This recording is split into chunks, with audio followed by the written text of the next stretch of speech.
Good morning, everybody. Excited to hang out with the legend himself, Aaron Francis. Excited for this conversation today. I really wanted to focus, bringing on folks who have a good grasp of AI, who are building and talk about AI in your career and what you can do.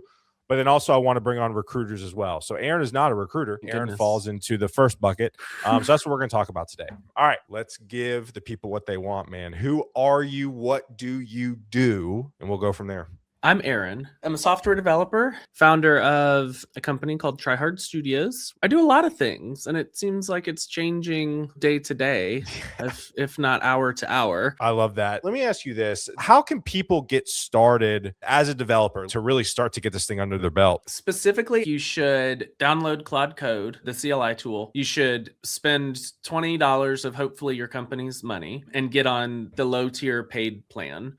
For 1 month. Like, you're not committing to never writing code again. My encouragement would be to start everything in Claude Code. And I'm kind of going to lay this up into faster.dev. Talk about that. So my approach to faster.dev, which is my education for engineer, you'll see a lot of stuff on the internet about like, well, if you don't have your agents running in a slop loop overnight, you're going to get left behind. And I just don't believe that. First of all, anything you read on x.com, unless it comes from me, is a lie. So like, you can just kind of be like, this is just somebody that's like trying to get points on the internet. I think the approach that I'm trying to take with Faster is like, guys, this is real. This is actually helpful. It's not just like you're going to get left behind. It's like, no, actually, you can get ahead. And then what an exciting time to get ahead. Yeah. But you are still an engineer, or should be an engineer. Like, even if you're not, now's a great time to learn how to be an engineer. Like, you don't have to learn all the lower level stuff about like syntax, but you do have to learn all the stuff about computer science, right? It's still a great time to become a developer. In fact, maybe the best time ever, because you have these superpowers. But my point of view on faster.dev is like, we're going to use these tools, but we're going to use them in a thoughtful and conscientious way, and from like an engineering first perspective instead of like a vibe coding perspective.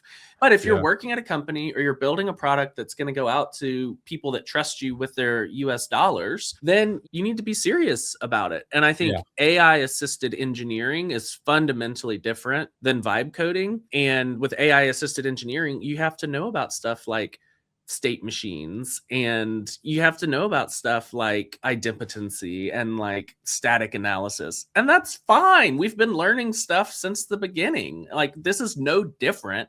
It just feels a lot different because maybe this is our first takeoff to live through. So is faster.dev like, are you working within a specific AI tool, or talk to me about that? All of them. Yeah. So right now there's a series on Claude Code and Skills and something else. Codex, I use Gemini, I use AMP. I am now, like, historically, I've been a pretty pure Laravel developer. Yeah. Now it doesn't really matter. So now I'm writing stuff in Rust and React and all these other languages. And a big part of faster.dev is like the real-time tracking of projects that I'm actually working on. So like, now I have, these applications that are shipped to end users, and I'm like, why I was late was I was debugging with a user in Slack, like, why this thing isn't working on his specific machine. Yeah. And it's like, I have to live with the consequences of what I teach.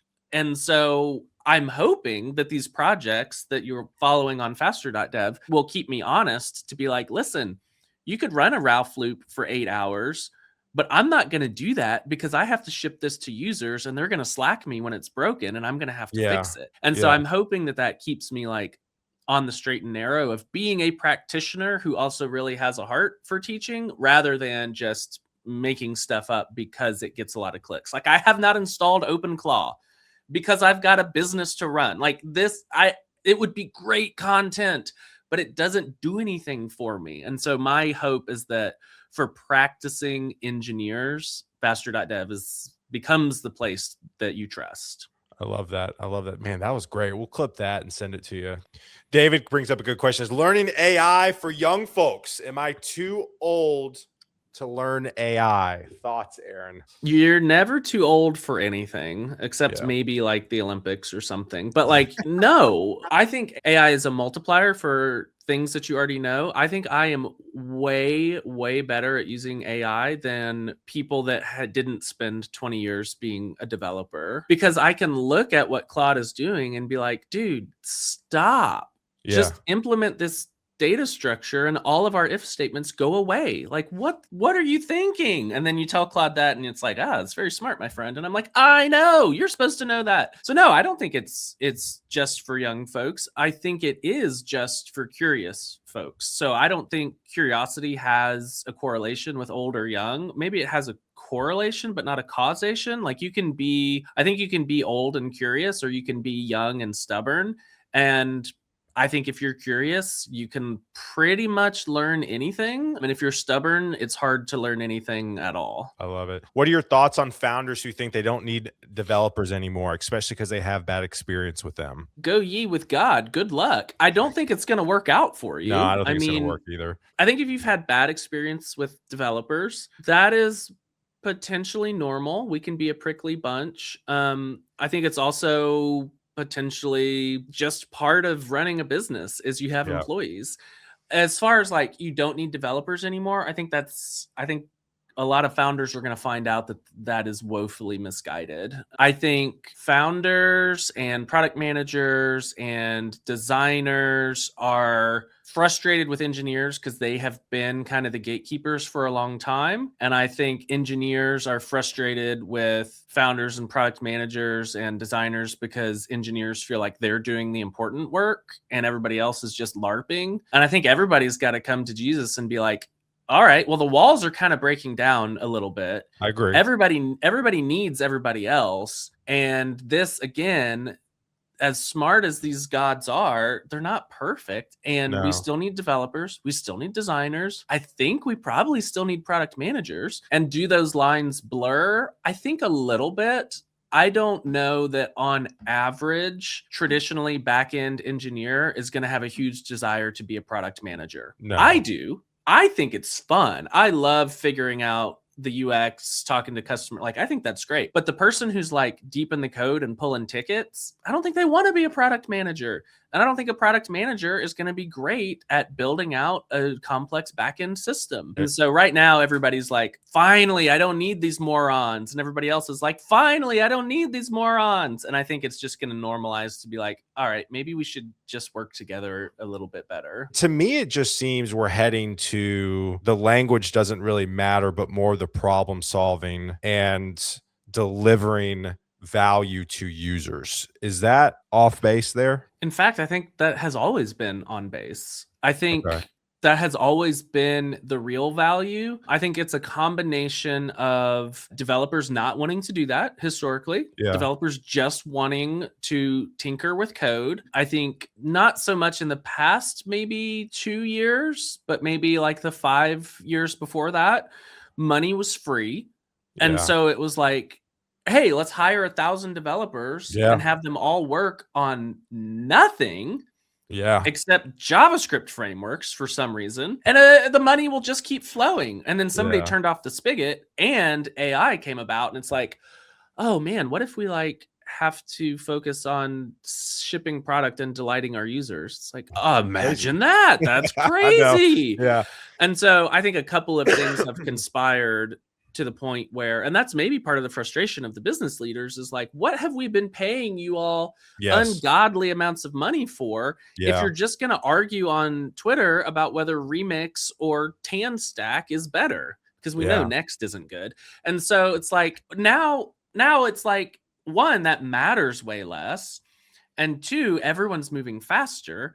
Yeah. And the free money spigot got turned off. And so it's like, I guess we're shipping product now. Yeah. Yeah, of course we are. So so this is a little bit of a put you on the spot question. Do you think layoffs that are happening are actually because of AI, or do you think it's because of what we just talked about? I think it is a combination of both. Specifically, the block layoffs were bloated company and an idealistic founder. Like, I think they tried to build 4 or 5 different service lines and only 1 or 2, maybe Cash App, 2 worked out.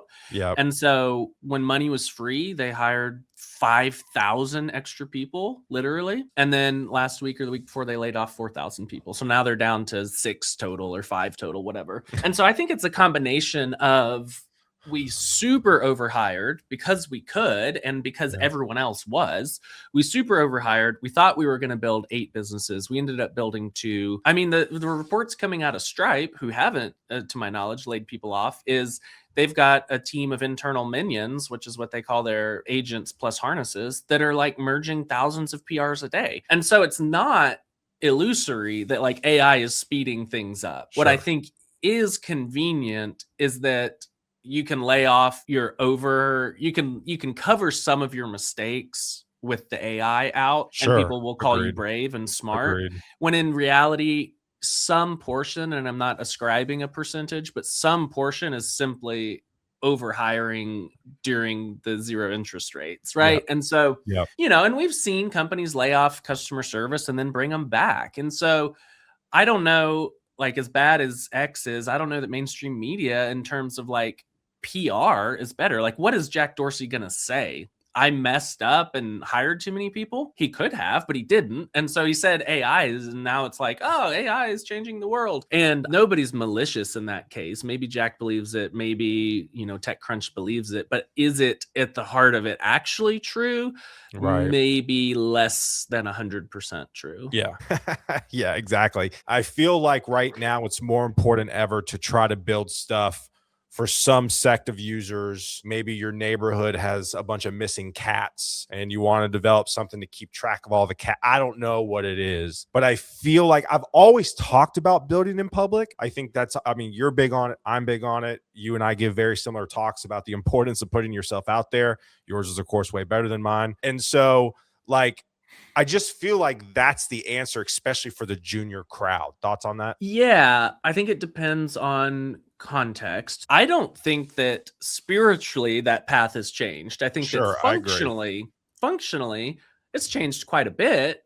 But if you look at like the spiritual path of that, build something that you're interested in, talk about it and get noticed. I still think that is 100% viable these days, and perhaps even more viable. The bar is so much lower on the knowledge you need to build something. Yes. And so I think the reason it depends on context is I wasn't looking for a job in tech when I was doing that. If I were looking for a job in tech when I was doing that, I probably would have taken a much more focused approach. Well, I can answer both, but they're different answers. Like if you are on the hunt trying to get a job, I can speak less to that. I still think having something that you've built that you can show, regardless of if it's keeping track of neighborhood cats, which is a terrible idea, or something that people are actually paying for, having something that you can show that proves, hey, I may not be the best in the world at this, but I am a self-starter who can learn these tools,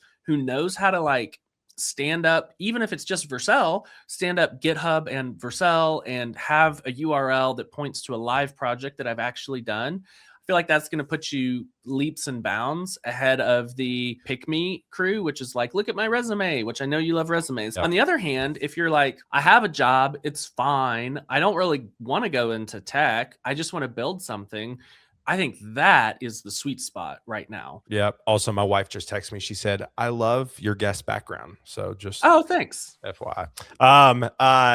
Very real. It's not green screen. It's so good. It's so good. As we slowly start to wrap up here, I do want to get to obviously my favorite topic, talk in-person events. You just went to Laravel EU, right? Mm-hmm.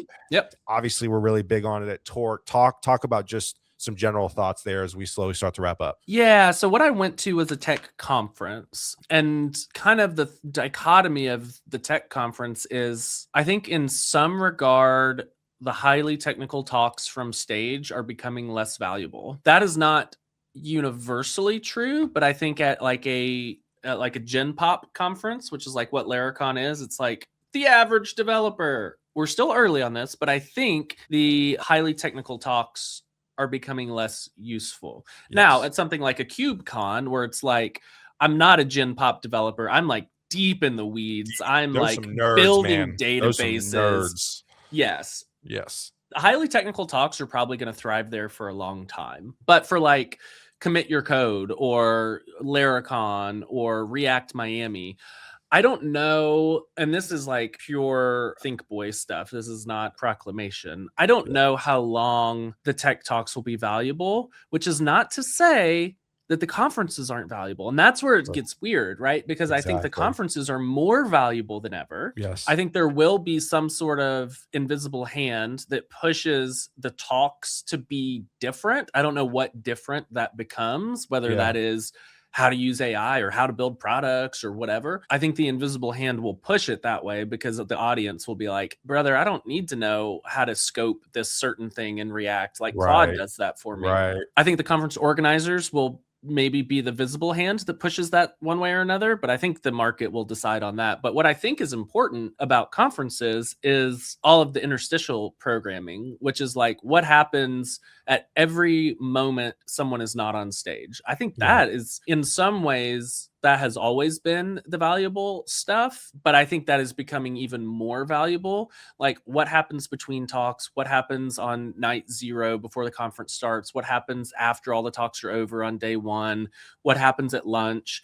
And I think conference organizers need to pay a lot more attention to, all right, if technical knowledge is worthless, which I don't believe it is, but as a thought experiment, if technical knowledge is worthless, what does my conference become? And I think there are a lot of good answers to that. And which one you choose is more of a stylistic preference. But I think it's an interesting thought exercise for a conference organizer to say, tech talks mean nothing. What do I do now? And then you can walk back from that. But I think that is directionally correct, if not exactly accurate. Yeah, I agree. I've also been noticing that as well. Talk about still the power of meeting people in the conversations in person. That is the thing that the interstitial programming allows. So all the in-between times, the reason I think it's so valuable, not just because it's like fun to hang, but like that's where you get to meet all of the people that you know from the internet. And that's where you get to have these conversations. And like I'll have interacted with somebody 100 times on the internet,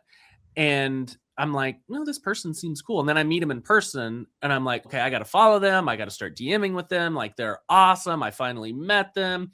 And so, you'll interact with somebody whose avatar is a rocket ship. And this is a real story. I interacted with this Twitter person whose avatar was a rocket ship for a long time. And I'm like, I don't know if this is a real person. They seem fine. And I go to the conference and I meet them and I'm like, oh, this dude is totally normal. Yeah. He's, 14 followers on Twitter. I'm going to be number 15 because I like him. He's normal. We get along. Like he's a real person. And I think especially as the bots overtake the internet, I think that is just like more and more valuable to get together in person, talk to people who have experienced your pains and can help you skip over some of the painful spots, or you can do that for somebody else and you can scheme. Like that's the whole thing. Like, hey, are you guys hiring? Because I hate my job. That goes really well in person. And that's hard to pull off online because it's like, who are you? And like, am I going to take a screenshot of this and post it? But like when you're in person and somebody's like, oh my gosh, you hate your job? Well, we haven't opened it yet, but we're about to open it. It's like, all right, you're in. Yep. Absolutely. If I told Aaron tomorrow morning when you woke up that you couldn't do anything in tech, what hobby would you pursue for a living? Oh man, for sure. I'd buy like 100 blighted acres somewhere and then just terraform it back to health. There you go. Last question. Show's called Guidance Counselor 2.0 because we had guidance counselors in middle school, high school, and college. But now as adults, we don't necessarily have somebody to turn to and ask for general career advice, which is the whole ethos of this show. What would be your biggest piece of career advice to young Aaron if you can go back and tell him something? I feel like I remember this one from last time. I don't know what you said, though. I don't either. But I have so few shticks that this will probably be the same answer as last time. If I could go back to young Aaron, I would probably tell him like to be less afraid of what people think and take more chances on crazy ideas, like act as if you couldn't fail and see what happens. I think I spent a long time worried about what would happen if I failed. And then it turns out like nothing really. And so I wish I had started that arc at, 17 instead of 34 or 33, whatever it was. I love it. I love it. Well, thank you, my friend, for coming on. I appreciate it. Stay Yeah. on so I can say bye to you backstage. Y'all have a good one. Go connect with Aaron. Check out faster.dev. Check out his newsletter. Just subscribe to everything he does. He's a great voice in the market right now. So y'all have a good one. Aaron, thank you, my friend, and we'll see y'all next week. Thanks for having me.